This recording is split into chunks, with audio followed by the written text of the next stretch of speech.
presidente da ACOR-RS, Associação dos Conservadores e Restauradores, e a Pró-Reitoria de Extensão e Cultura, né, a rede de museus da UFPEL, por esse convite, e a gente mostrar um pouco, né, desse patrimônio que encanta quem conhece, né, por suas peculiaridades. Eu vou, então, o nome da minha apresentação são as missões chiquitanas e a restauração de Hans Roth. Então, eu vou falar um pouquinho quem é o Hans Roth, quem foi Hans Roth e é Hans Roth, embora ele tenha morrido, é uma figura muito presente na região, sempre lembrado. Por que esse termo, né, chiquitanos, que vem de Chiquitos, né, dessa região de Chiquitos. Então, este é uma foto de Hans Roth. O Hans Roth, ele nasceu na Suíça, em 1934. Ele era um arquiteto e músico, e também restaurador. Ele vai à região de Chiquitos em 1972, a convite do padre Plattner, o padre Plattner, outro suíço, que nos anos 50 veio para a América do Sul percorrer os projetos jesuíticos. Então ele teve nas reduções do Paraguai, teve nas reduções da Bolívia, e ele, como suíço, ele entrou numa proposta, num projeto para manutenção e conservação dessas igrejas que estavam já em processo de ruína. Então, ele nasceu na mesma cidade que Martin Schmidt. O padre Martin Schmidt é um jesuíta, também músico, compositor e também arquiteto.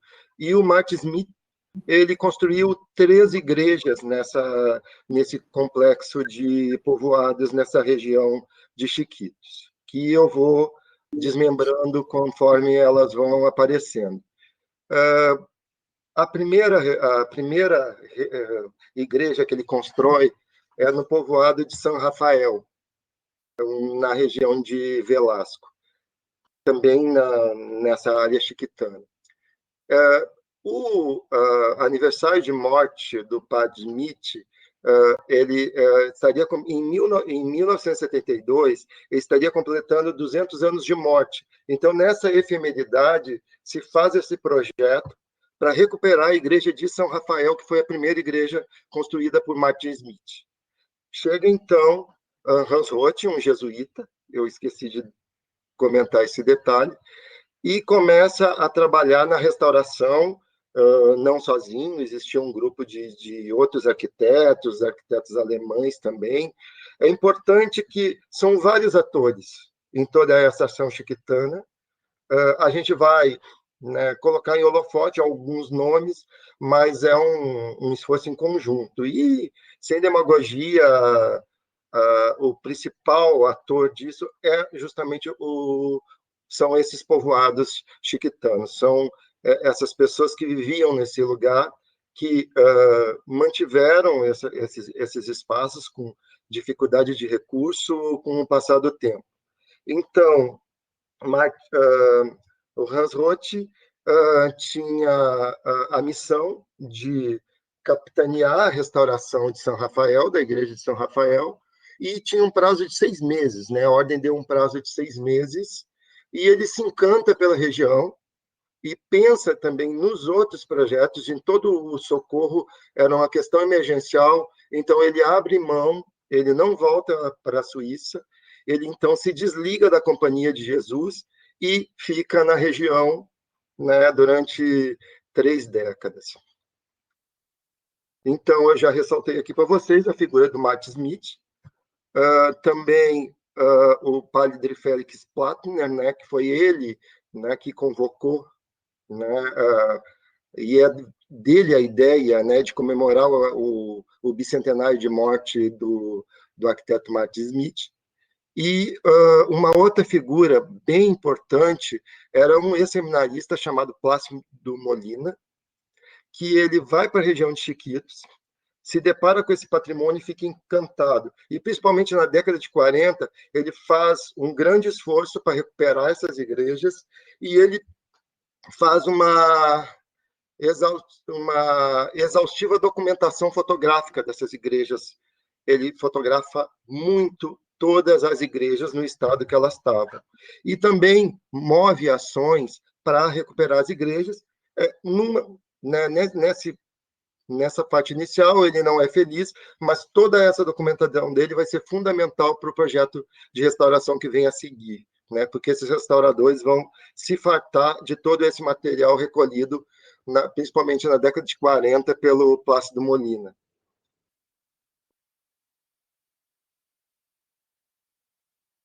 Então, eu vou falar um pouquinho das missões. Esse projeto de missões na América do Sul se dá ali principalmente ali com os Guarani, né, nesse extremo sul, na região da Prata, né, da região do Rio da Prata. E a gente tem que pensar nesses mapas, né, porque existia uma zona de fronteira entre o que pertencia ao Reino da Espanha e ao Reino de Portugal. Então, o que era Ocidente, né, em azul, em verde mais escuro, pertencia à Espanha, e o verde mais claro a Portugal. E pega justamente e corta essa grande parte aqui da América do Sul, que a grande fatia da América do Sul fica com a Espanha. Só que esse Tratado de Tordesilhas ele foi se redesenhando, né, com os avanços, com as disputas de território. Então, uma das questões que que essas missões vão ter justamente é né, a proteção de território, uma das questões. Né? Quer dizer, para uma missão ser reconhecida, precisa da figura, né, do religioso, né, que tem o interesse de captar novas almas, né, é um momento pós-reforma reforma católica, pós-reforma, com esse cismo que deu na Igreja Cristã Ocidental. E então, religiosos têm essa proposta de conquistar novos cristãos, também a coroa de ter manutenção dos seus territórios, ou, né, abocanhar mais território, questões econômicas, né, de interesse, de exploração de metais, estratificação, quer dizer, questões econômicas, e, né, esses nativos que, de alguma forma, se sentem desprotegidos ou ameaçados. Aqui, então, esse mapa da direita, que eu estou sinalizando para vocês, tem um mapa da América, né, com essas redes hidrográficas que são fundamentais também, né, para a instalação de uma redução. Aqui abaixo a gente tem os povoados guaranis, que foram em torno de 30, né, que foram fundados pelos jesuítas. Acima, um pouco acima, 10 povoados em Chiquitos, que foram também fundados por jesuítas, né, com habitantes, né, desse território. Um pouco mais acima, eu só vou, para não se prolongar, porque meu tempo é curto, nós temos Morros. Morros, na geopolítica atual, pertence, e ali também em torno de 30 povoados foram fundados. Morros, na geopolítica atual, pertence à Bolívia, mas na época, embora sejam muito próximas, Chiquitos respondia, ele pertencia à província do Paraguai, e Morros pertencia à política, pertencia à província do Peru. Então, eram outras instâncias que funcionavam ali. Agora, ambas, Chiquitos e Morros, obedeceram um modelo de urbanização que é uma variação, que é um modelo bem jesuítico de urbanização, que eu vou mostrar um pouco para vocês as fotos, que segue um modelo que foi aplicado nas missões Guarani Platina, nas nossas missões aqui, que os 7 povos, né, também compunham. Então, para entender onde fica Chiquitos, Chiquitos fica no oriente da Bolívia, morros também. E Chiquitos é uma região, a Chiquitania é uma região que ela fica entre a, toda a geografia do Chaco, Paraguai e Argentina, e acima a, a, a vegetação amazônica. Então, entre essa vegetação do Chaco e a vegetação amazônica é que fica Chiquito. Morros já fica dentro, né, dentro dessa paisagem amazônica. Aqui, então, o mapa da Bolívia e uma região fronteiriça, né, com o Brasil. Então, a gente tem aqui o Mato Grosso dividindo boa parte dessa área. Aqui eu propus, porque foram 10 povoados que foram fundados, 6 foram reconhecidos pela Unesco como Patrimônio da Humanidade, 3 povoados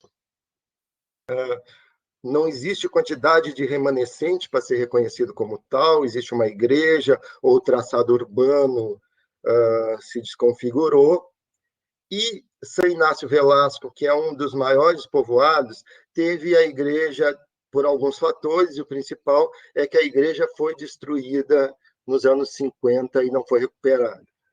Foi, então, construída uma nova igreja, mas essa questão eu vou falar mais adiante, é só para explicar por que São Inácio Velasco, mas eu vou tratar um pouco dessa questão. Então, eu vou falar de 7 desses povoados nesses minutos que eu tenho aqui.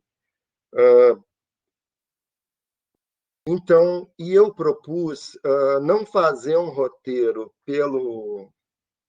pela fundação de cada povoado, e também porque são datas, existem várias datas que são fatores condicionantes, né? O primeiro é a questão da fundação desses povoados.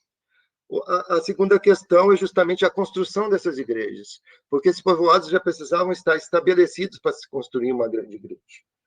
E a terceira questão é justamente a intervenção de restauração do Hans Roth. Só para pontuar alguns fatores. Então, eu fiz uma espécie de RUD, né, de uma rota, onde a primeira redução que eu conheci foi São Javier, que fica mais próxima de Santa Cruz de la Sierra, depois Concepción. Eu fui fazendo justamente essa rota aqui, né, saindo de Santa Cruz de la Sierra, que tem um esquema com a Catedral de Santa Cruz. Então, São Javier, Concepción, depois nós vamos a São Inácio Velasco, e depois Santana e São Miguel e São Rafael, São Miguel, São Rafael, e fechamos em Chiquitos. E depois a gente pode pegar, né, o trem da morte, que tem uma das paradas em São José, até voltando a Santa Cruz de la Sierra.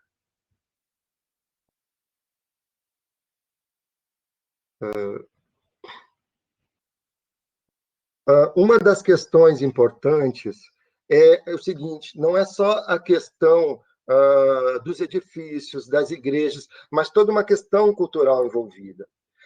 O que forma uma redução? Uma redução ela é formada por um agrupamento de grupos habitantes, né, de índios.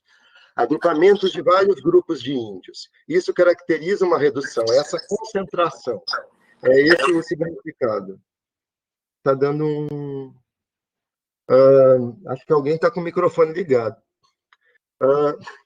Dentro dessa estrutura, então, vários grupos indígenas se reúnem, formam esse povoado, e cada grupo desses vai ter um representante.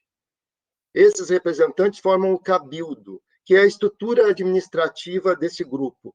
Eram muito poucos padres, então a administração cabia aos habitantes desses povoados. Então, eram muitas culturas envolvidas, então a gente pode...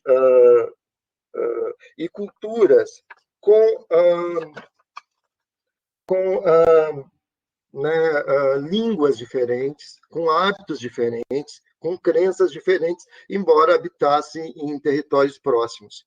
E até hoje, nessa região, o cabildo permanece, existe o cabildo. Aqui eu trouxe uma foto do cabildo de São Inácio Velasco. Também todas as práticas religiosas e atividades religiosas, como as procissões, permanecem. A ordem jesuítica, além de dela ter sido expulsa do território espanhol, também foi expulsa do território português, ela também foi suprimida pelo Vaticano. Ela deixa de existir em 1773. E esses povoados continuam com as devoções aos seus padroeiros. Então, aqui, também, em São Inácio Velasco, uma imagem da procissão de Santo Inácio, do padroeiro, do protetor do povoado. É uma imagem de vestir, que não fica exposta, é uma imagem de vestir, é uma imagem específica para a procissão. E também, entre as várias atividades, a questão da música. São povos muito musicais. Essas igrejas tinham vários instrumentos, órgãos, violinos, e também existiam oficinas de produção de instrumentos. E essa cultura musical prevaleceu. A gente vai poder falar um pouco mais disso, sem querer entrar, né, nessa questão que a Elisa tem muito mais propriedade que eu. Aqui é uma foto de São Rafael, a igreja aquela, né, que foi eleita para ser restaurada pelo padre Platner. Eu trouxe essa foto, achei uma foto de época, de 51, e são chiquitanas rezando, mas entender essa igreja eu acho muito bacana, porque é entender essa igreja sem mobiliário. No período colonial, os bancos não existiam, né? Os grupos, as pessoas se reuniam na igreja, na nave. E aqui é uma igreja sem mobiliário, né? Então é outra sensação. E mais de acordo, né, com como se vivia no período colonial, período virreinal, se a gente está falando de Espanha. O que eu trago essa foto aqui também, de São Rafael, então vocês podem ver na legenda, é uma foto de Hans Hertel. Hans Hertel é uma figura também, eu não vou entrar em detalhe, mas é um personagem muito curioso, um fotógrafo alemão. Então, ele fala desses cantores que estão no coro, né? Quer dizer, é um coro que está no coro. O coro é um espaço na igreja, né, onde ficam os músicos, logo acima, na entrada. E é uma cerimônia sem sacerdote. O que isso caracteriza? Não uma prática, mas atividades religiosas, porque isso aconteceu muito. As atividades religiosas são aquelas ações dos religiosos sem a presença específica da igreja, que eu digo, da estrutura de um padre, de um bispo. Então, mesmo sem a presença dos padres, esses povoados cultivaram atividades religiosas.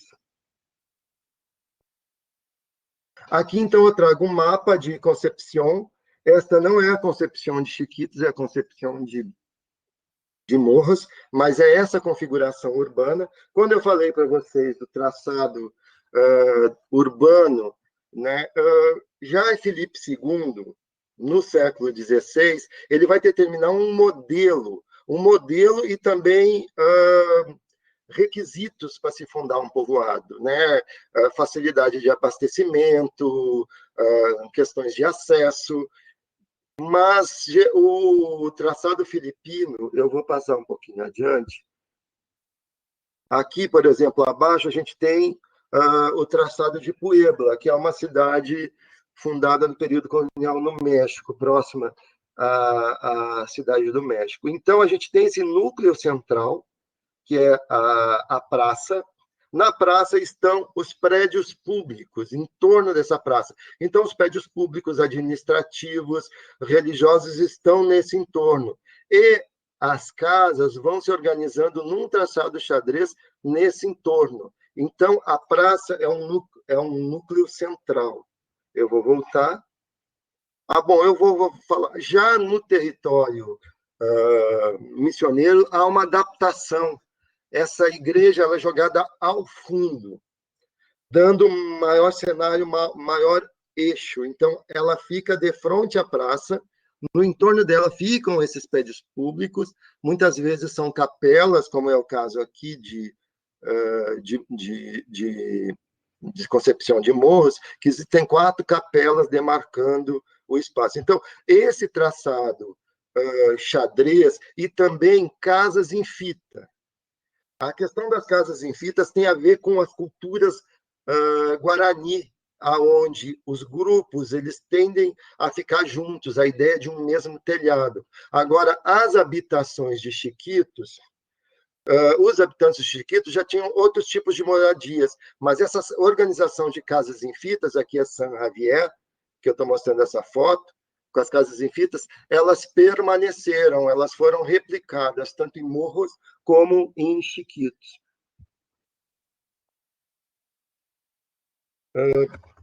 Só estou cuidando do tempo aqui. Então, aqui eu trago mais fotos, né, do D'Orbigny.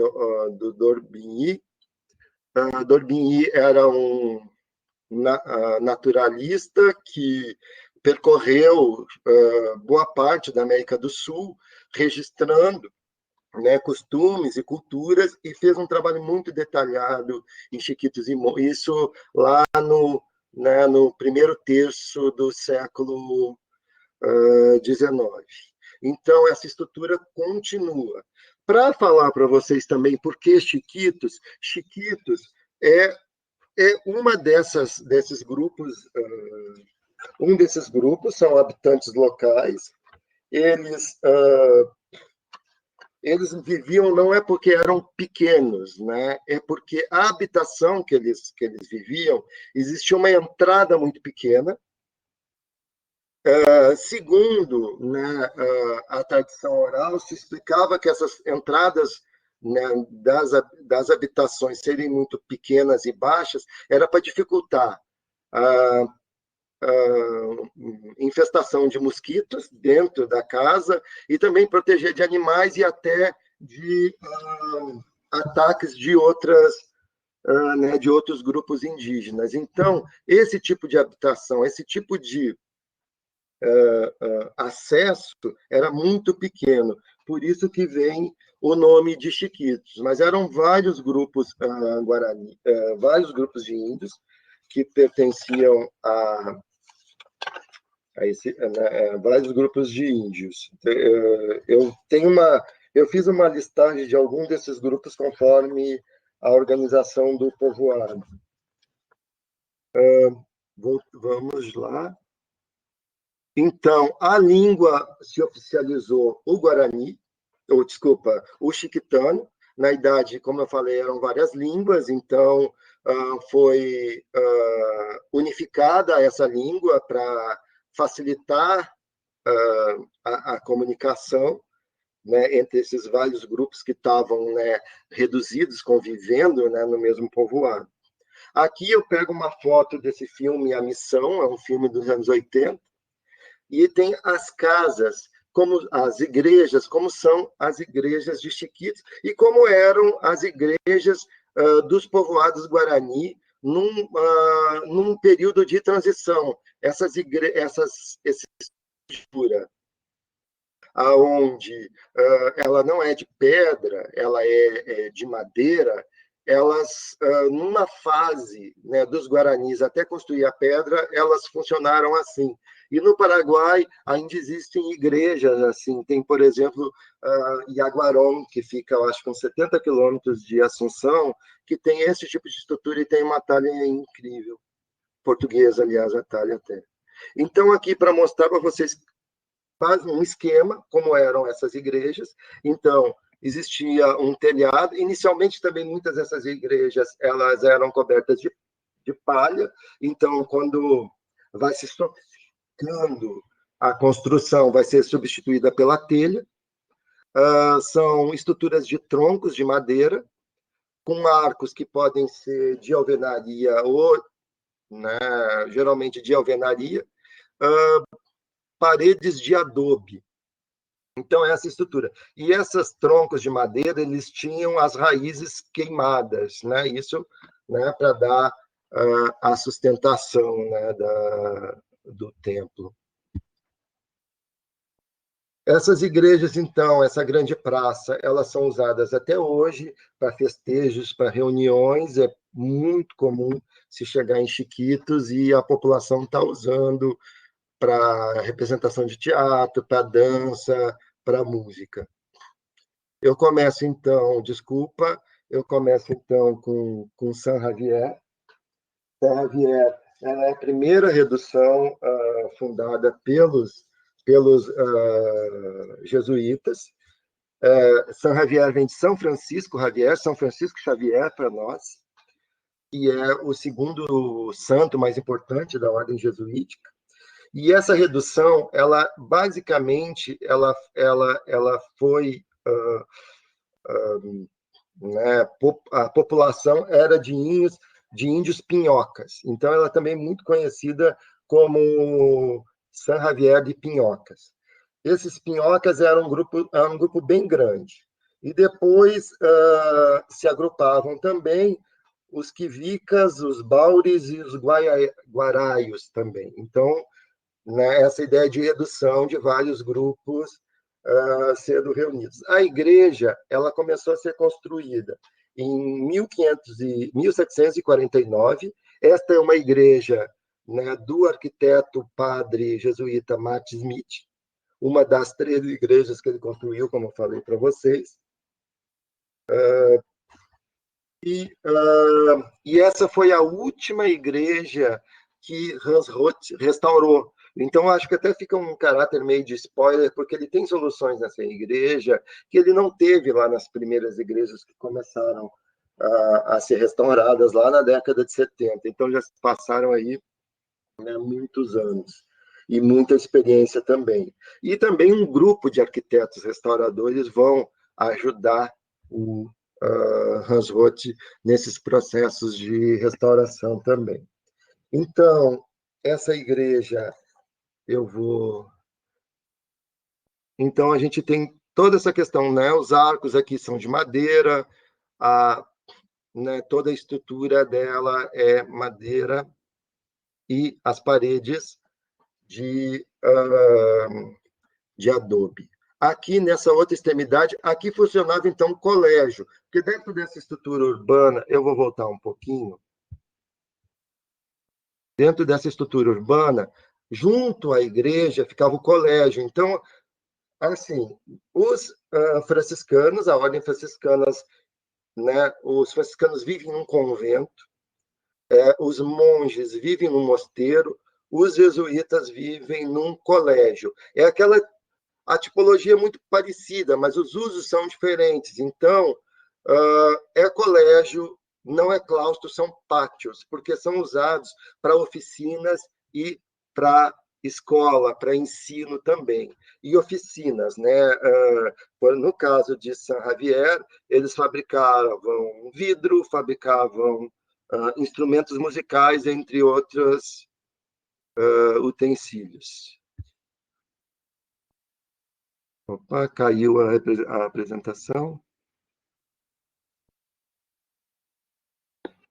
Voltando.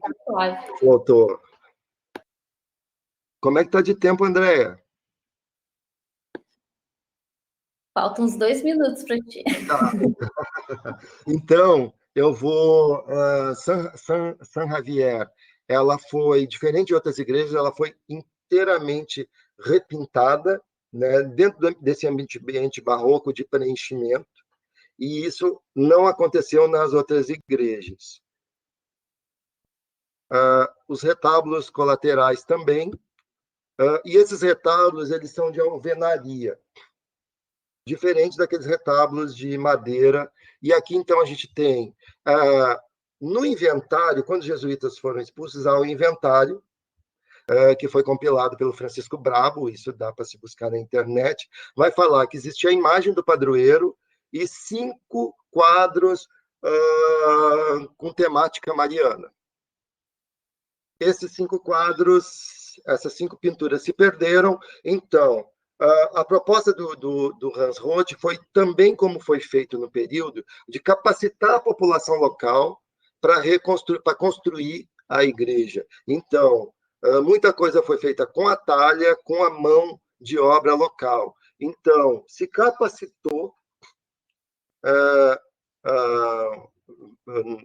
habitantes locais para a produção, para a construção dessas igrejas, inclusive para talha, com oficinas de talha também. Então, foram substituídos com a temática da evangelização. Então, tem a figura dos jesuítas aqui em cima, a figura de São Pedro de São Paulo, né? São Pedro, que foi crucificado com a cruz para baixo, mas é um retábulo de... Eu vou passar bem rapidinho. Aqui, então, essa iconografia do padroeiro São Francisco Xavier, que ele abre o peito com o coração inflamado, vestido de peregrino. Essa imagem ela está toda dourada. Ela recebeu, então, o douramento, mas ela recebeu uma pintura, porque a sotaina, o hábito jesuíta, ele é preto. E isso não foi reproduzido, talvez por falta de referência de como seria, né, esse esgrafiado, então ficou dourado, mas a talha, a policromia, o estofamento é preto. Então, a gente tem dois exemplos da mesma iconografia, aqui no México, em Tepoztlán, e aqui na Igreja Jesuíta de Quito. E aqui outras iconografias desse mesmo santo, que ele tem uma vasta iconografia. Aqui um pouco desse plano, então, essa igreja de 3 naves, aonde, né, essas fileiras de troncos, né, de colunas, separam a nave central das 2 naves laterais. Vamos lá. Concepción, eu vou passando rápido, também restaurada por Hans Roth. Aqui a foto do retábulo mor. Aqui a foto do retábulo mor, existiam imagens, de novo ele vai usar o mesmo recurso de captar,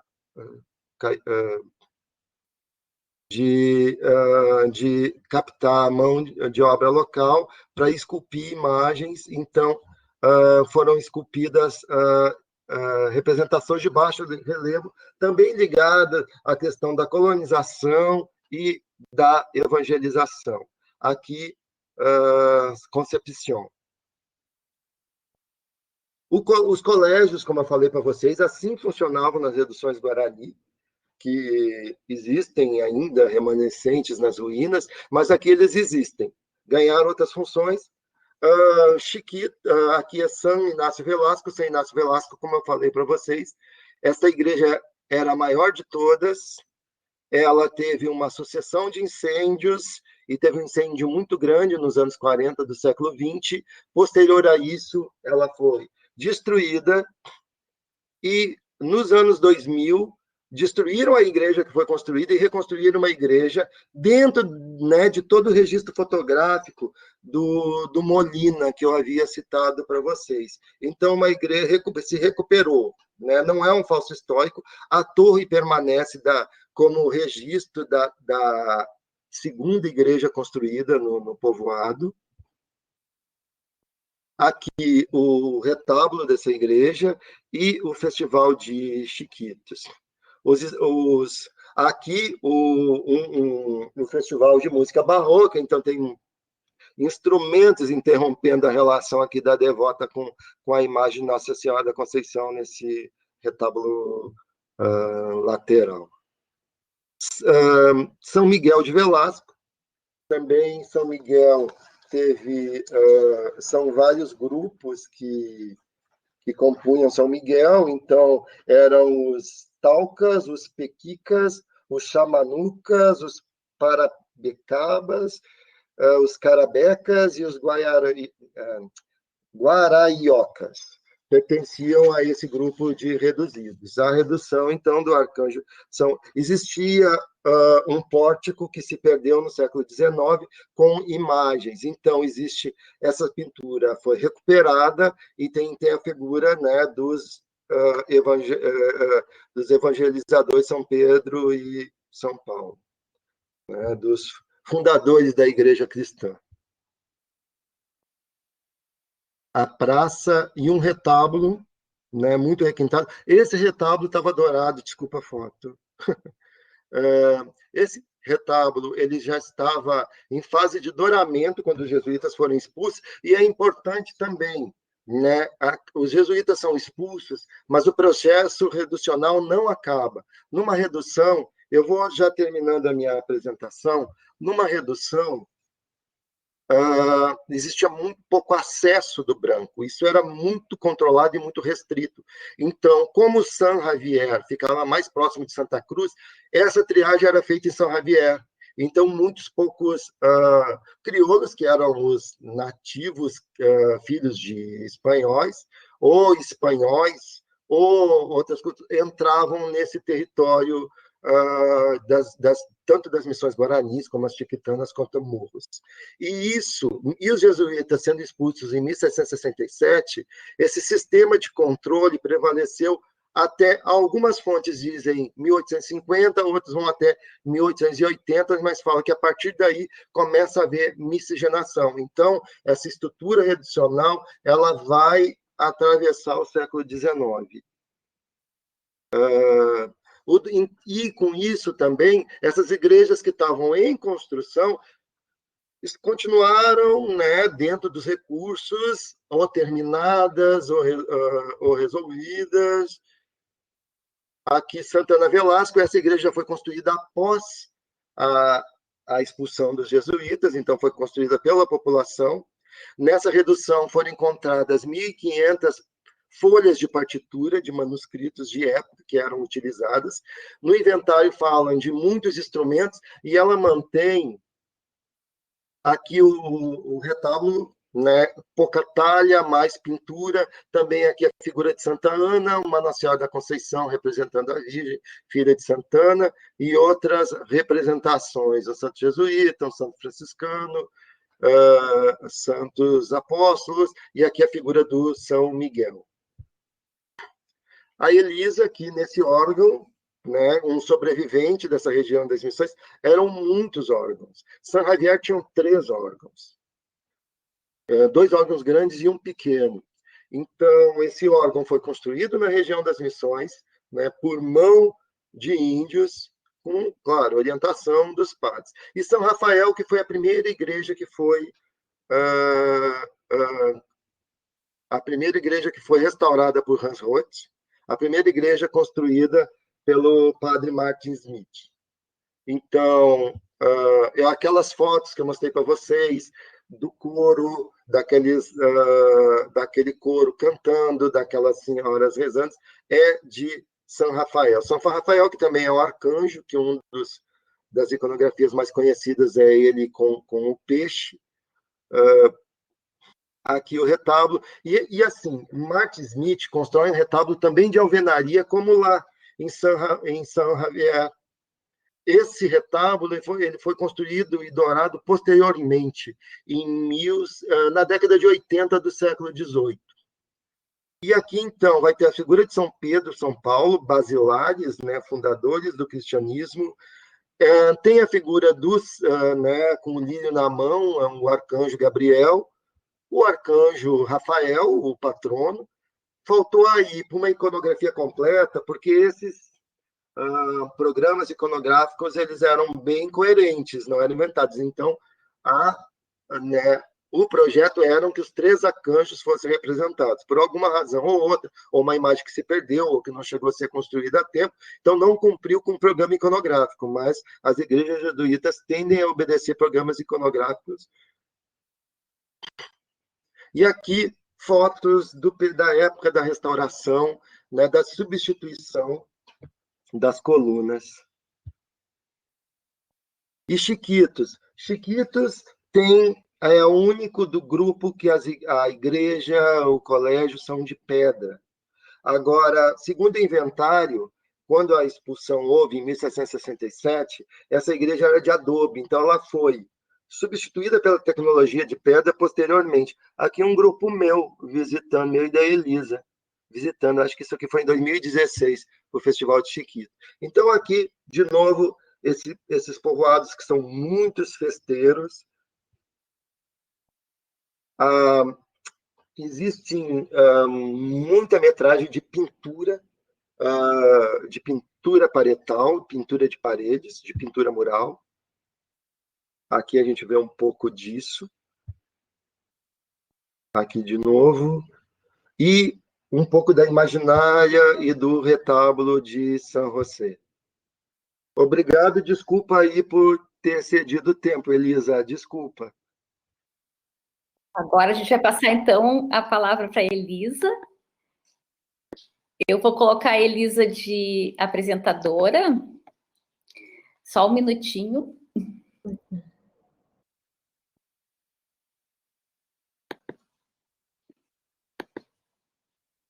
A Elisa, então, já está como apresentadora. Tudo contigo. Obrigada. Então, boa tarde. Um prazer falar um pouco sobre Chiquitos, que eu conheço sob o ponto de vista de uma intérprete, não sob o ponto de vista de uma pesquisadora.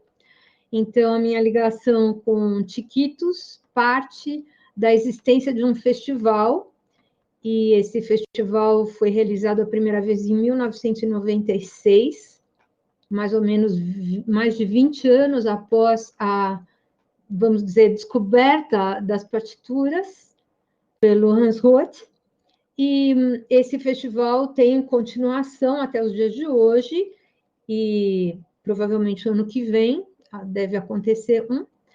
E a minha chegada ao festival mudou bastante a minha forma de ver os arquivos e com muito respeito a forma como é possível trabalhar na América Latina, porque lá eles conseguiram fazer com que os arquivos realmente fizessem parte da vida das pessoas e dos habitantes, e parece que é um dos únicos lugares no mundo em que os arquivos foram permanentemente copiados e usados até 2005. E há uma história muito bonita que o padre Piotr Navrot conta até com muita frequência, ele conta essa história. Ele diz que, então, nos anos 1990, 2000, começaram a fazer xerox das partituras para todos poderem usar o xerox, e quando ele foi a uma dessas populações, num desses lugares, viu que as pessoas continuavam fazendo as cópias. Então, perguntaram para essa população local, mas por que vocês fazem a cópia? É tão mais fácil fazer um xerox? E as pessoas responderam para ele, mas é possível louvar a Deus com um xerox? O certo não seria louvar com uma cópia feita à mão? E essa prática da cópia feita à mão preservou esse material de uma forma muito especial. Então, são acervos muito numerosos. Sobre acervos, nós vamos encontrar partituras na América Latina inteira. Então, há diversas igrejas importantes que têm acervos realmente muito importantes. A Catedral do México, Puebla, Oaxaca, a Guatemala, no Peru vamos encontrar, no Brasil, diversos acervos muito importantes. Mas o acervo de Chiquitos é o único acervo jesuítico, porque o material jesuítico se perdeu. E é um acervo que tem características muito especiais, além da cópia regular, que foi feita sempre, desde que essa música foi composta ou foi trazida da Europa. O fato de padres, músicos terem vindo para evangelizar e terem envolvido as populações locais nessa prática, fazendo com que eles aprendessem.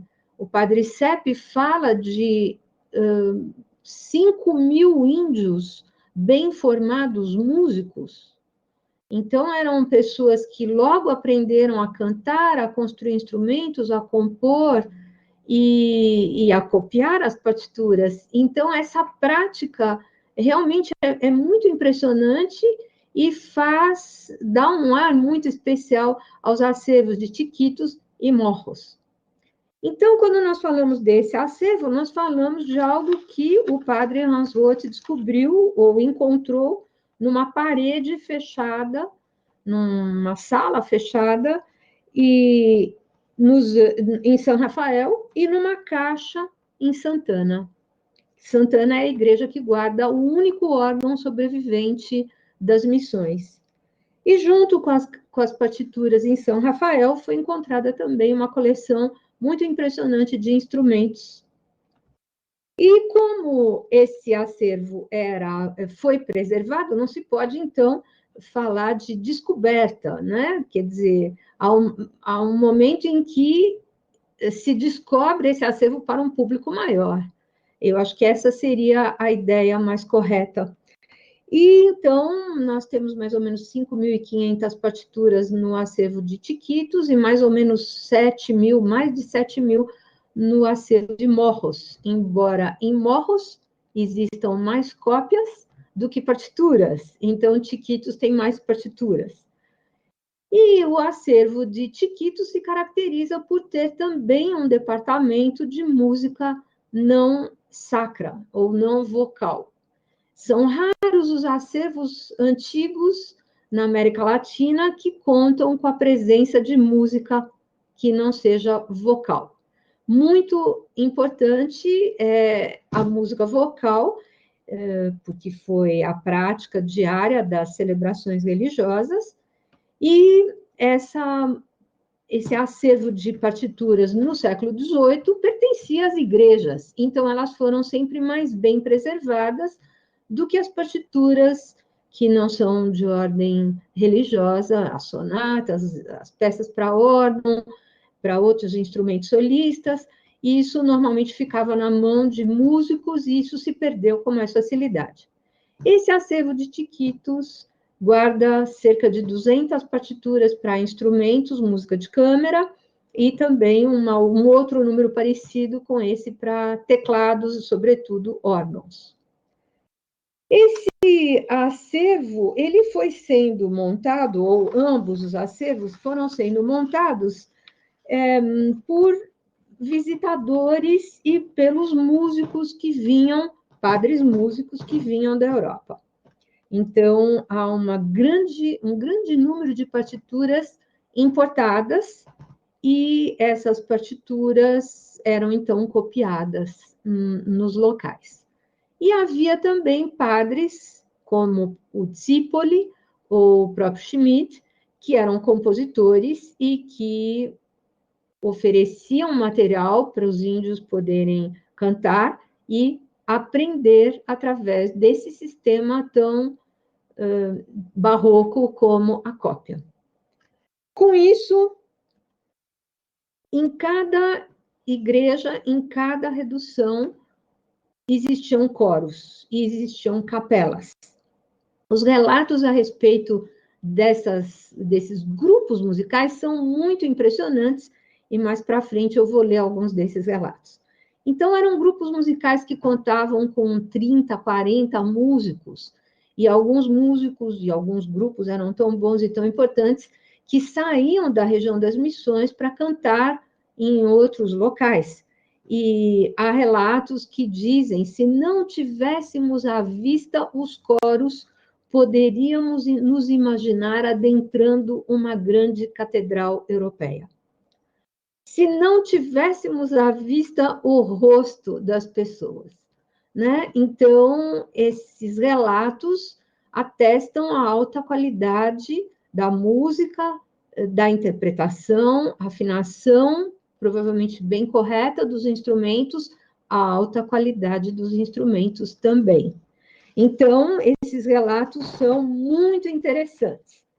Sabemos, e hoje, como os acervos já estão bem trabalhados, se encontra nesses acervos obras de autores predominantemente italianos, mas também outros, como Corelli, Vivaldi, Locatelli, Jomelli, Balbi, Poretti, Zipoli, muitos anônimos, e muito provavelmente algumas composições são obras dos próprios povos nativos que aprenderam o suficiente para poderem chegar ao ponto de compor.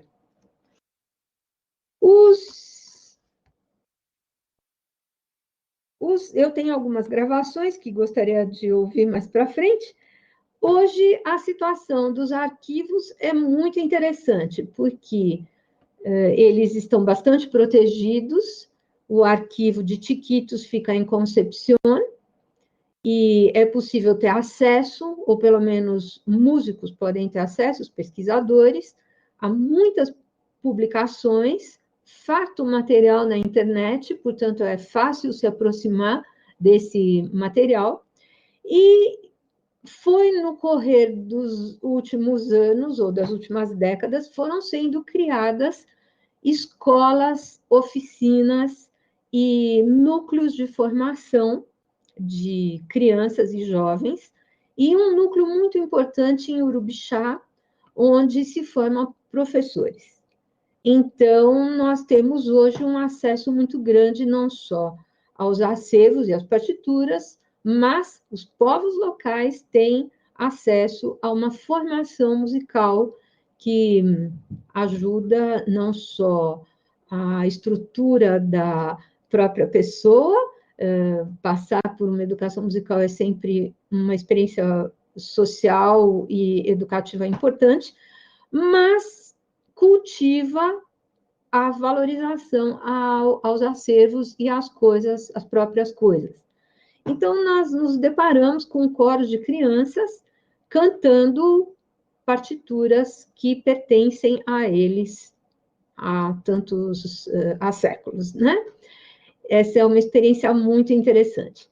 Na região, hoje, existem também pessoas formadas para construir instrumentos, existe uma boa manufatura de instrumentos. O último festival nós fomos, foram inaugurados alguns instrumentos de corda, cópias de instrumentos barrocos de alta qualidade. Nós assistimos esse concerto, estavam todos muito felizes, porque estavam já com grupos completos de violinos, violoncelos e violas de manufatura local, e repetindo, então, essa manufatura que foi tão bem desenvolvida no período barroco.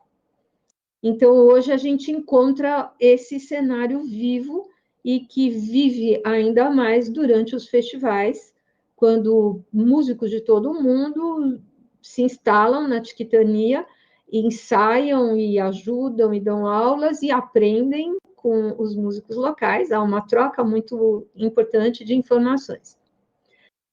Alguns textos muito interessantes que contam, então, que esses coros, no período barroco, cantavam a 3 e 4 vozes, às vezes com solistas, e muitas vezes partituras com 2 violinos e baixos.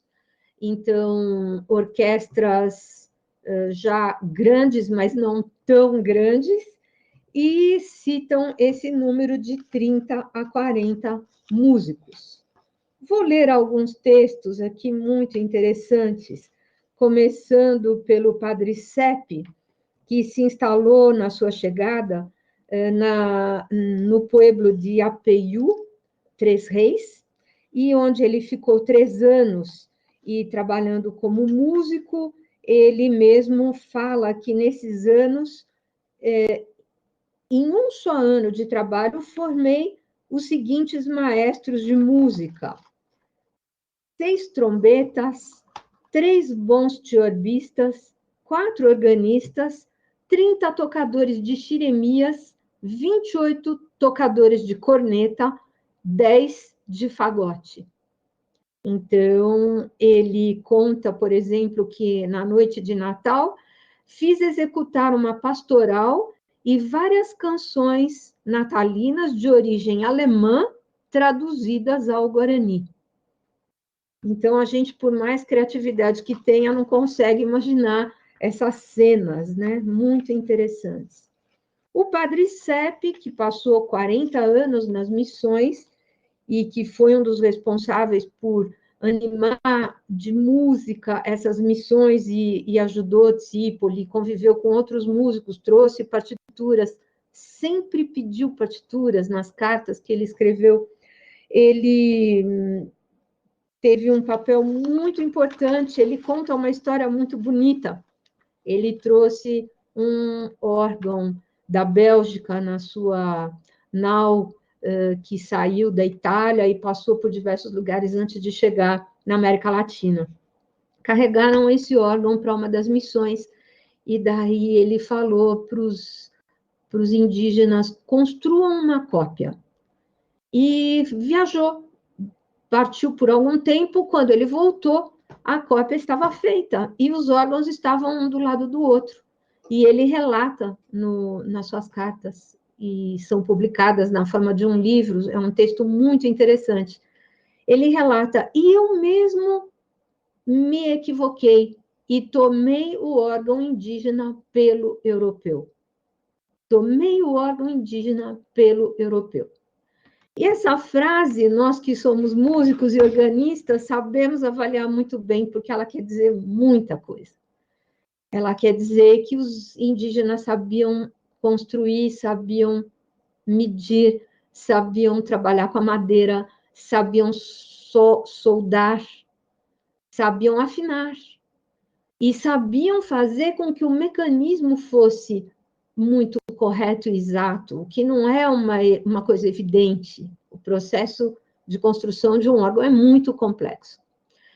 E quando ele fala isso, ele diz que as pessoas fizeram realmente muito bem feito o órgão, melhor do que o europeu. E isso nós vamos ouvir muitas vezes nos relatos dos padres jesuítas, porque, justamente como eles eram obrigados a escrever relatos, esses comentários aparecem nos relatos. Todas aquelas igrejas, em 1640, um visitador escreve, estão muito bem servidas de sacristãos e coristas, com muito boa música, instrumentos de diversos gêneros, xirimias, cornetas, baixos, fagotes, violinos e flautas. Em cada igreja se criou uma capela inteira de 40 músicos, com todos os instrumentos mais sonoros que se escuta na Europa. Vihuelas, harpas, clavicórdios, cítaras, alaúdes, rabecones, sacabuches, cornetas, fagotes e órgãos. Todos são instrumentos que eles não só tocam, mas também fabricam. Ouvi algumas destas músicas e fiquei admirado com sua pontualidade, com que se ajustam a todas as regras dessa arte. Então, eu tenho aqui uma grande quantidade de relatos que eu não vou ter tempo para ler, mas esses relatos não são tão difíceis de serem encontrados. Os jesuítas nos ajudam com esses textos maravilhosos. Tenho aqui um relato de um grupo que viajou para receber os missionários que estavam chegando da Europa. E o missionário escreve assim: confesso sinceramente que, à primeira vista, ao ver aqueles índios com suas fisionomias e suas roupas próprias, aquela modéstia, sua compostura, me deixei enternecer, me permiti enternecer. E muito mais quando, chegados ao canto de ergo quasemus, se prostraram todos ao mesmo tempo de joelhos, cantando com tanta devoção e reverência que não pude me controlar e deixei correr as lágrimas, entregando-me à reflexão. Bom, tenho outros textos, mas talvez fosse interessante a gente escutar alguma coisa, porque o tempo corre. Então, eu vou colocar uma obra vocal.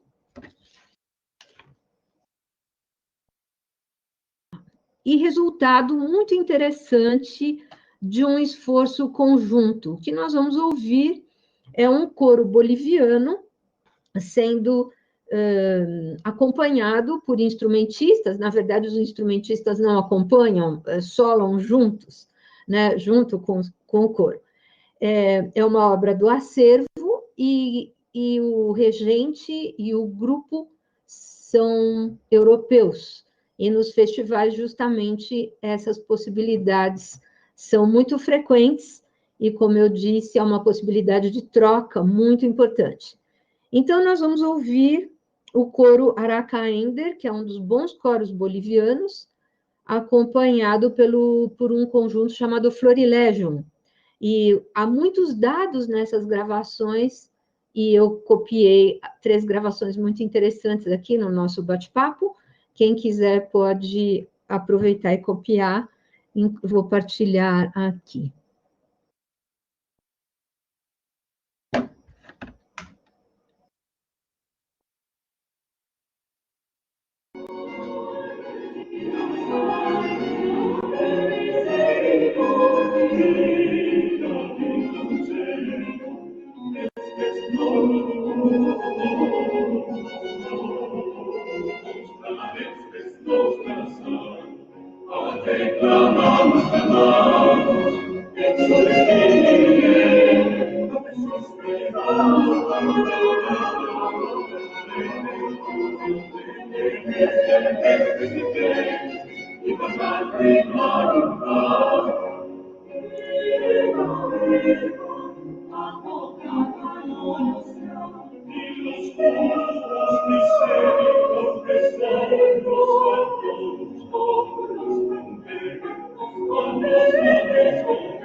Só para vermos rapidamente, é uma gravação de 1 minuto e 40, o órgão, o único órgão que sobreviveu nas missões está em Santana, onde foi justamente encontrada uma das caixas de partituras, com 1.500 folhas, é bem importante, e esse é o órgão tocado por Norberto Brodini, um organista argentino, que está nessa imagem com a roupa do conjunto com o qual ele toca. Então, vamos... Opa, o que eu estou fazendo errado? Ele não quer copiar. Compartilhar.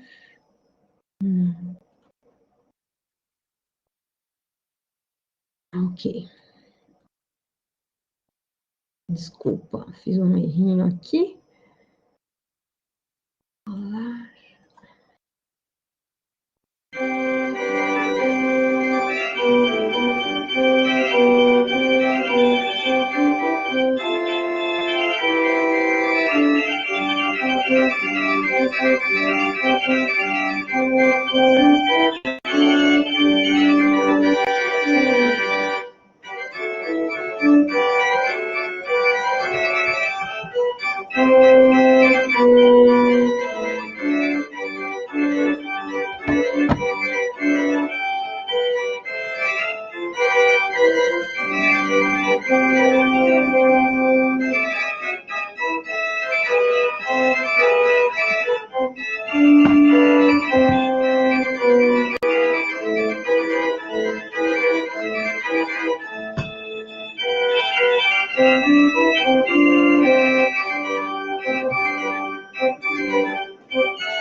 Bom, deixo mais um link de uma outra gravação instrumental muito bonita para você estar no bate-papo. E vou parar por aqui, porque nós estamos com a hora bem adiantada. Não sei se tiver perguntas, da minha parte, com prazer. Estou abrindo a minha câmera também. Vou convidar o Flávio para abrir a câmera dele. Aí, se quiser fazer alguma pergunta no chat ou abrir o microfone e fazer ao vivo também, neste momento.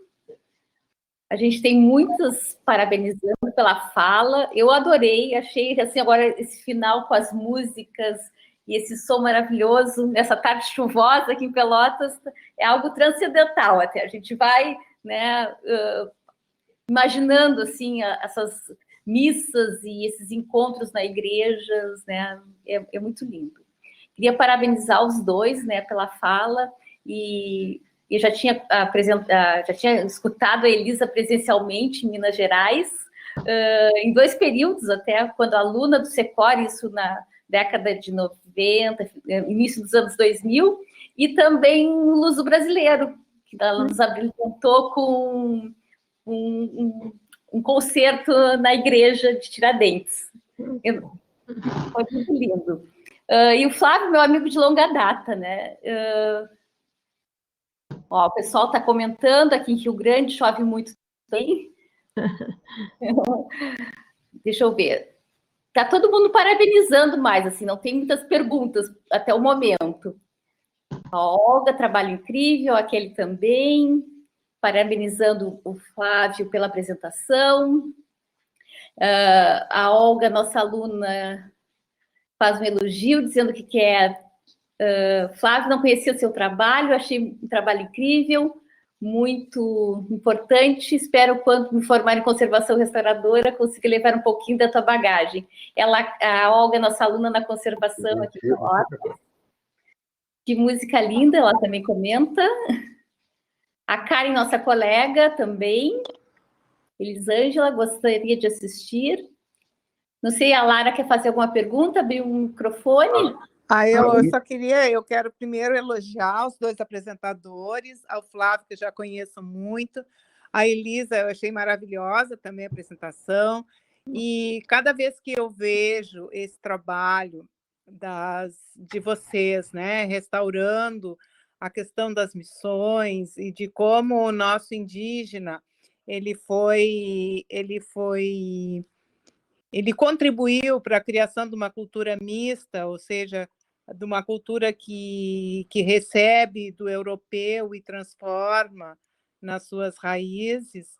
Eu achei muito interessante esse trabalho, ele permite muita reflexão sobre a qualidade do trabalho do nosso indígena. Então, eu agradeço muito a vocês. Obrigado, Lara. Um grande abraço. Um abraço. A Miriam quer fazer uma pergunta. Miriam Salomão. Pode abrir o microfone, Miriam, fica à vontade. Oi, obrigada. Eu já abri, eu estou abrindo a câmera aqui para ver vocês, mas eu vou fazendo a pergunta enquanto isso. Bom, obrigada, Flávio e Elisa, admiro muito o trabalho dos dois, né? Estava empolgada que esse ano eu pretendia ir para a Bolívia, finalmente tinha conseguido organizar a data possível para acompanhar e fomos atravessados por esse momento, né? Mas o que eu gostaria de perguntar para a Elisa é a respeito das crianças, da participação das crianças na música vocal. A gente sabe que eles tiveram um papel muito importante, a própria imagem que o Flávio mostrou do filme, ele explora bastante, né, do filme A Missão, a presença das crianças aprendendo música. Então, eu gostaria de saber se ficaram registros, né, sobre a participação e se há composições feitas especificamente para o coro infantil. Bom, todos os coros no período barroco eram coros infantis em todo o mundo cristão. Quer dizer, a mulher nunca jamais cantou, né? A mulher começa a cantar nos coros a partir do final do século XIX, século XX, ainda assim de forma muito selecionada. Então, o repertório é pensado para vozes infantis. E o que é feito hoje em Chiquitos é muito bacana, porque justamente é um reviver do coro infantil. Eu mesma toquei um concerto, e quando acabou o meu concerto, me perguntaram, falaram para mim, uma mocinha lá de uns 16, 18 anos, chegou para mim: nós gostaríamos de dar um presente para a senhora. E o presente era um coro infantil cantar para mim, música do acervo deles. E foi uma coisa, assim, impressionante, das coisas mais bonitas da minha vida, inesquecível. Aí eles me colocaram numa cadeira de um cadeiral, na verdade, do Cabildo, e as crianças ficaram na minha frente, eu fiquei em frente à plateia e as crianças cantaram música do acervo. Então, já é um acervo pensado em vozes infantis, como também todos os acervos europeus. Então, por exemplo, as cantatas de Bach, de Telemann, Vivaldi, todos eles escreveram para vozes infantis. Então, essa é a prática. Agora, relatos históricos existem na medida em que eles falam da existência dos coros, como um todo, em que as vozes agudas são cantadas por crianças e as vozes de tenor e baixo por jovens que recém mudaram de voz e pessoas um pouco mais maduras, né? Então, essa é a formação tradicional do coro. Ok, obrigada, Elisa. É que eu acho importante a gente enfatizar isso, que às vezes as pessoas não sabem, né? Porque a gente sempre vê, eu acho que hoje a tradição dos coros infantis está se perdendo, né? A gente só tem coro com vozes de adultos, né? E, na essência, eram crianças. Eu gosto, de vez em quando, de trazer à memória isso, mas não sabia muito bem como se havia um registro, né? Como que era isso aqui na América. Obrigada. Flávio, tem uma pergunta do Marcos, não sei se tu consegue ler no chat. Marcos Rio, alô, Andréia. Ô, Marcos, tudo bem? Oi, Marcos, que maravilha. Pessoas queridas e conhecidas. André foi tua aluna. Eu sei, eu estou vendo a cara, estou reconhecendo ela. Andréia, tá boa? Prazer em rever. Prazer te escutar. Elisa, querida, um beijo no seu coração. Claro, eu já tenho visto, já tenho conversado, mas eu escrevi porque no início não estava conseguindo ativar o meu microfone. microfone, mas a minha pergunta é para o Flávio, e talvez seja muito melhor eu falar do que está escrito aqui. Me chama muita atenção nas suas descrições, Flávio, que você sempre se remete a São Pedro e São como parte da iconografia que ladeia os retábulos mores de todas, me parece que todas as igrejas. Até queria te perguntar, em todas as igrejas é assim? Existe um São Pedro do lado do Evangelho, São Pedro do lado da Epístola? É uma pergunta, porque isso muito me interessa em função de eu conhecer igrejas importantes aqui no Brasil e em Portugal que usam o mesmo, digamos, o mesmo dispositivo iconográfico, como, por exemplo, o Arco do Triunfo da Capela dos Terceiros da Ordem do Rio de Janeiro, onde aparece o São Pedro do lado do Evangelho e o São Paulo do lado da Epístola. E um par em Portugal muito interessante, muito importante, que é da Capela Mor da Sede Évora. A Sede Évora foi um templo medieval, mas durante o período de Dom João V, o próprio rei financiou a reconstrução e a redecoração dessa capela, que é um Augusto italiano, com os mármores todos. Também, nessa capela, existe do lado esquerdo um busto de São Pedro e do lado direito um busto de São Paulo. Quando você começou a falar e recorrentemente você repetia, né, que em cada uma dessas igrejas havia esse programa iconográfico, eu fiquei curioso para saber se você tem mais informações sobre essa conformação desses dois importantes, né, essas duas importâncias, né, da palavra. Terminou, Marcos? Sim. Então, vamos lá. São dois santos basilares da formação do cristianismo. Então, eles vão ser muito presentes em todo o mundo cristão. Agora, no caso jesuíta, né, que é uma ordem de essência apostólica, né, isso está na Constituição da ordem, né, nas Constituições, a essência apostólica da ordem. Então, existem muita intenção da ordem de associar os fundadores com esses santos. Então, a figura de Santo Inácio, ou até de São Francisco de Borja, que foram gerais da ordem, né, que ficaram na sede em Roma, administrando a ordem, com São Pedro, que funda a igreja em Roma. E quanto ao São Paulo, né, que vai conquistar os gentios, né, que vai, né, na busca de outros grupos, com a figura missionária do São Francisco Xavier. São Francisco Xavier é o padroeiro dos missionários do Oriente. Então, existe uma produção textual de jesuítas fazendo essa associação, né? Não é uma interpretação, existe realmente essa intenção, né? Quanto à questão e assim, é recorrente o contraponto. Então, se o São Pedro está numa extremidade, o São Paulo está na outra extremidade. Se os dois estão mais próximos do centro, do nicho principal, né, a figura, o nicho principal, um de um lado, o outro de outro. Pode acontecer de ser invertido, de repente o São Pedro está do lado do Evangelho, São Paulo do lado da Epístola, ou o contrário.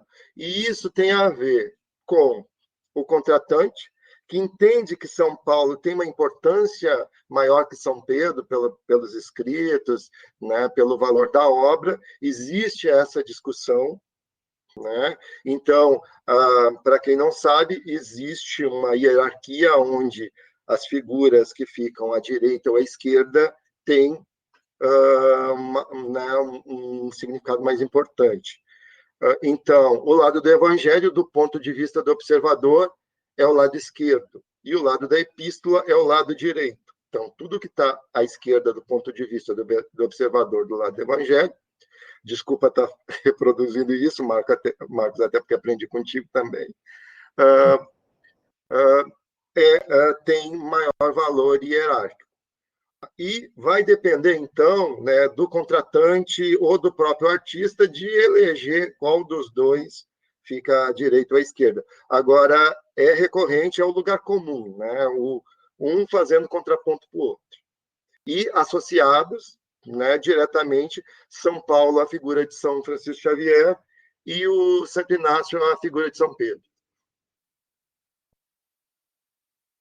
Muito obrigado, querido, muito obrigado.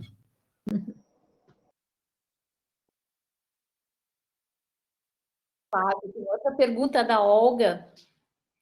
Olga, tu quer ligar o microfone? É sobre a intervenção no padroeiro. É do primeiro templo que apresentasses. Ela não lembra o nome. É São Francisco Xavier. É. Ela está sem áudio. Consegue escrever, então?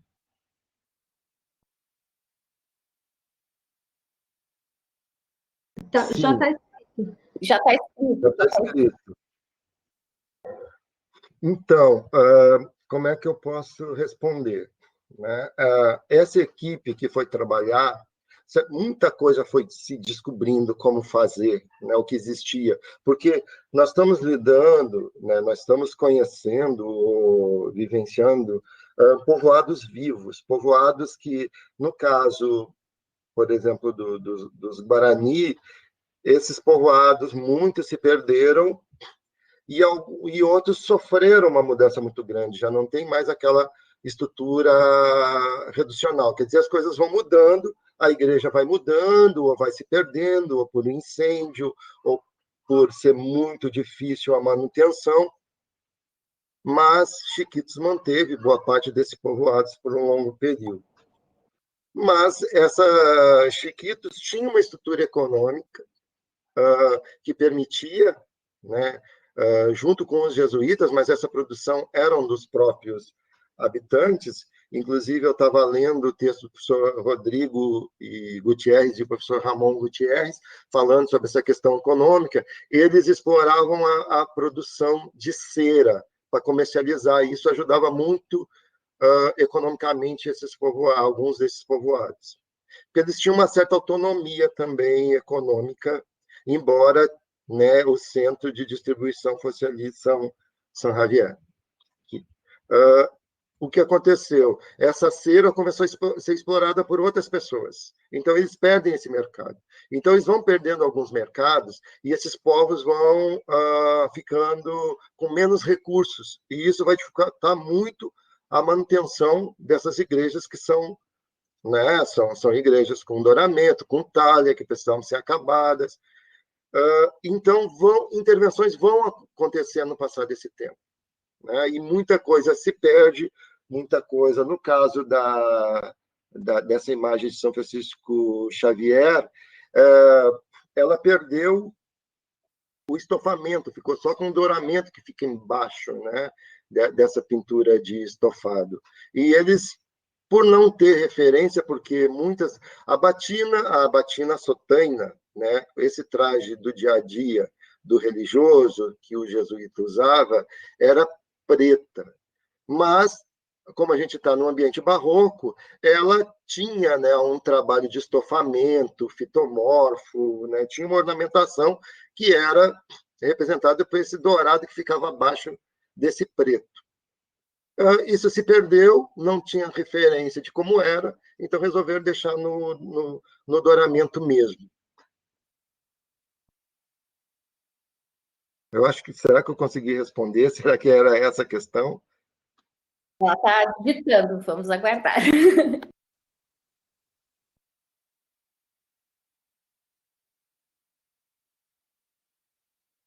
Vou voltar aqui a conversar um pouquinho com vocês. Eu fiquei muito impressionado em saber que, mesmo depois da expulsão dos jesuítas, reduções como a redução de Chiquitos permaneceu, continuou, né, sendo gerida pelos próprios. E, dentro disso, a informação que a Elisa traz dos arquivos terem sido mantidos, né, não só terem sido preservados, como terem sido mantidos acessíveis. São duas coisas que me impressionaram muito, né? ao contrário, infelizmente, do que acontece com os nossos arquivos atualmente, né? Que a gente quase morre para ter acesso a um arquivo, né? E todas as barreiras que são dadas, desde a preservação da documentação mesmo, até barreiras das instituições, né? Sejam elas eclesiásticas ou sejam elas seculares. Quem trabalha em arquivos sabe o quanto é difícil se ter acesso a uma fonte primeira, né, que se deseja ou que se precisa para se completar uma pesquisa. E quando a Elisa falou que esses arquivos sempre estiveram abertos, disponíveis, e que a comunidade sempre e ajudou a preservar séculos, isso me impressionou bastante. Cheguei a ficar até inveja. Posso falar um pouquinho, Elisa, depois que tu vai ter muito mais coisa para complementar.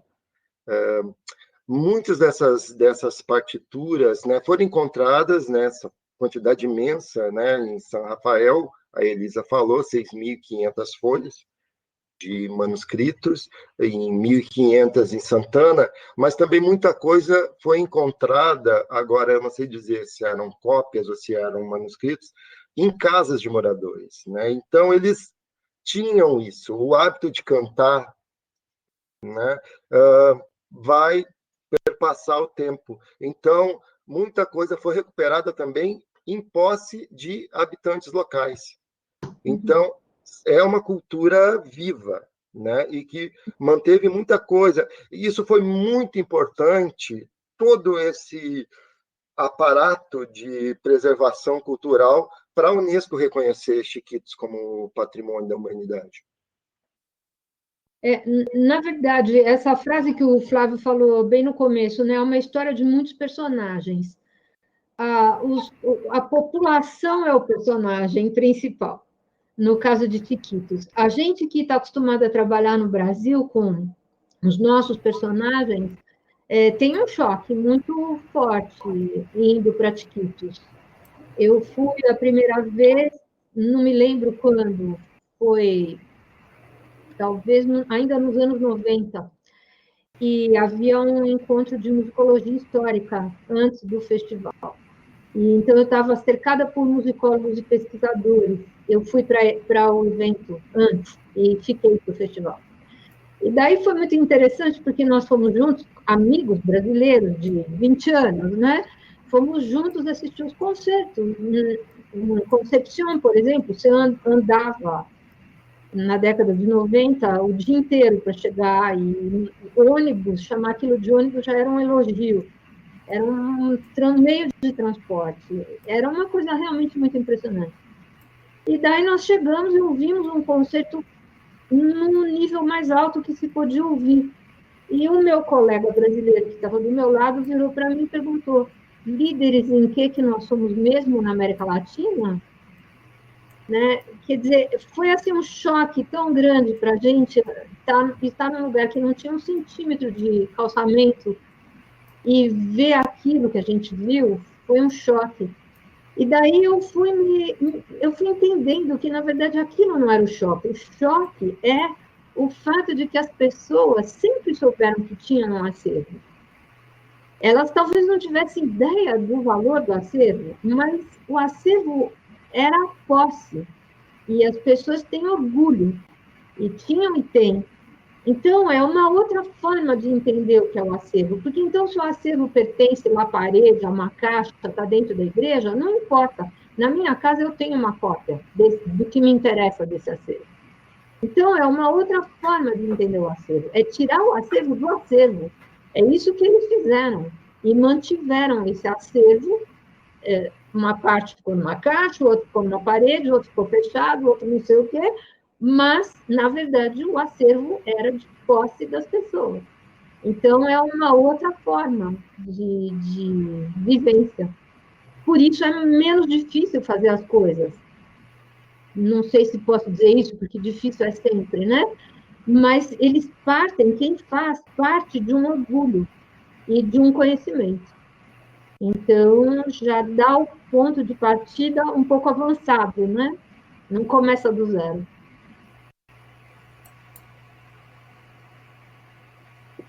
Que bárbaro isso, né? A população se apropriando do patrimônio mesmo, né? É incrível isso. Não sei se a minha fazer uma pergunta. Não, o próprio fato da população usar o espaço. O uso do espaço é uma coisa impressionante. É uma coisa também que a gente não conhece no Brasil, né? O espaço é usado pelas pessoas. Eles tomam conta do espaço e fazem... É uma festa por dia, é uma coisa impressionante. E é muito interessante. É o patrimônio em muitas instâncias sendo usado como algo que pertence à comunidade. O bacana também, né, Elisa, é que outras cidades, né, cidades assim de 5, 10 mil habitantes, tem orquestra, tem coro infantil, então isso é pela região inteira. Né? Existem iniciativas das próprias prefeituras, né, municipal, de dar uma formação para alguém mais talentoso e voltar, né, com a obrigação de propagar o conhecimento que teve, né, essa formação que teve. Isso acontece bastante. Então, e também, assim, num festival desses, a gente encontra desde grupo de crianças tocando desafinadas até grupos, assim, né, de uma virtuose, e bolivianos também, de uma virtuose, chegam a nível altíssimo de qualidade. A Elisa tem mais, como eu falei, tem mais propriedade para falar sobre isso. Miriam, vai fazer uma pergunta? Não, eu vou fazer um comentário sobre isso. Eu acho que é um modo diferente de entender as coisas. Você falou um pouco, né?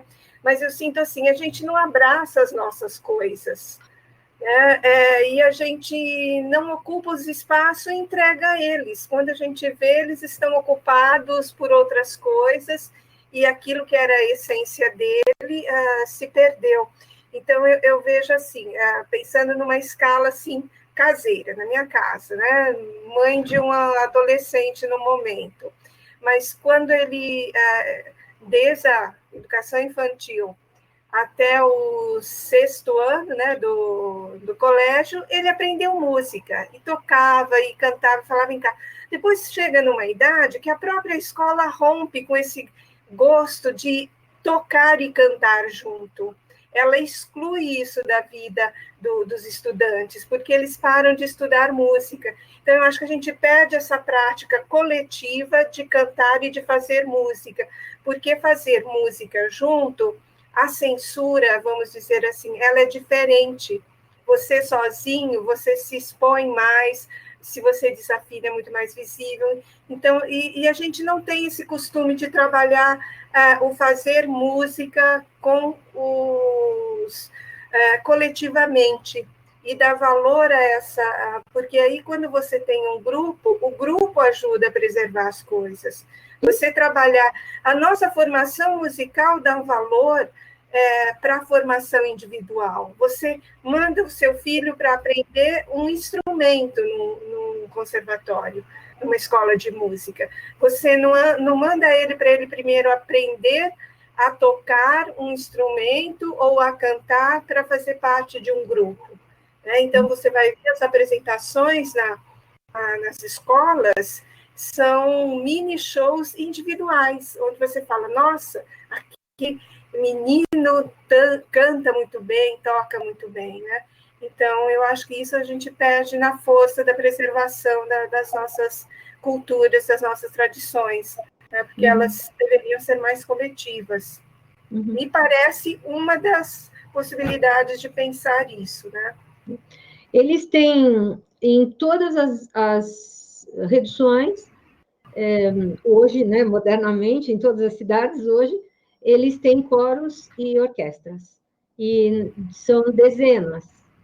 Então, nós ouvimos realmente essas apresentações durante o festival. Sempre há um horário especial, na hora do almoço, começo da tarde, em que você pode escutar os grupos locais. E daí os concertos internacionais, com participação de bolivianos, muito frequente, são noturnos. Então, eles têm horários, assim, bem interessantes, e são projetos educativos impressionantes. Eu acho que existem poucas coisas parecidas no mundo hoje.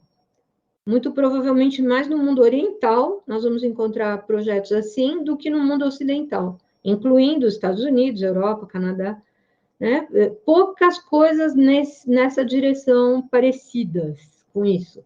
É realmente impressionante o que eles conseguiram lá, com muita simplicidade. Música talvez seja a forma artística que menos precise de recursos, de dinheiro. Né? Exatamente. Agora vocês imaginem, né, lá no início reducional, né, com grupos falando línguas diferentes, até unificar essa língua, né? Então o recurso da música foi fundamental para esse sucesso, né, com essa intenção de unificação de uma língua. Uhum. Então não é à toa que isso teve aí um investimento muito grande, né, da ordem para trabalhar, né, para o trabalho de evangelização desses povos.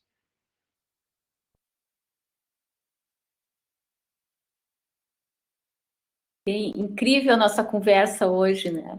Sempre se estende mais do que previsto, mas foi maravilhoso compartilhar com vocês essa tarde, né?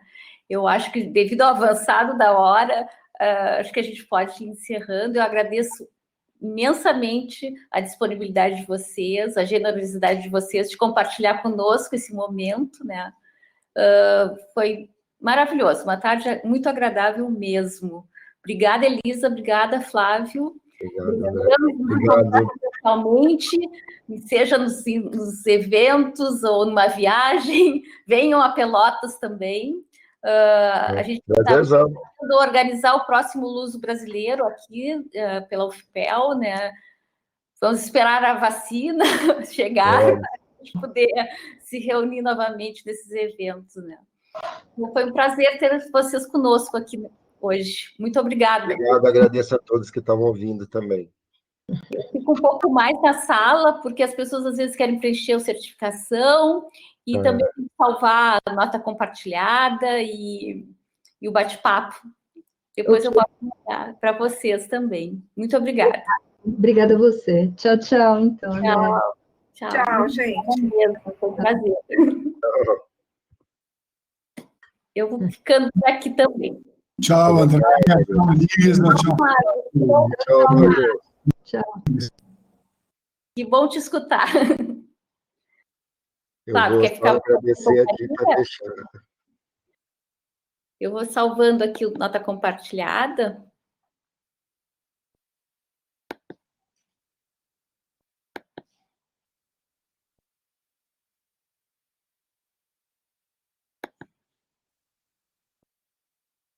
Tá bom, André? Beijão, a gente vai falando, tá? Beijo. Obrigada. Depois quero ouvir o que tu vai me dizer, tá? Tá bom. A gravação fica salva. Deixa eu encerrar a gravação.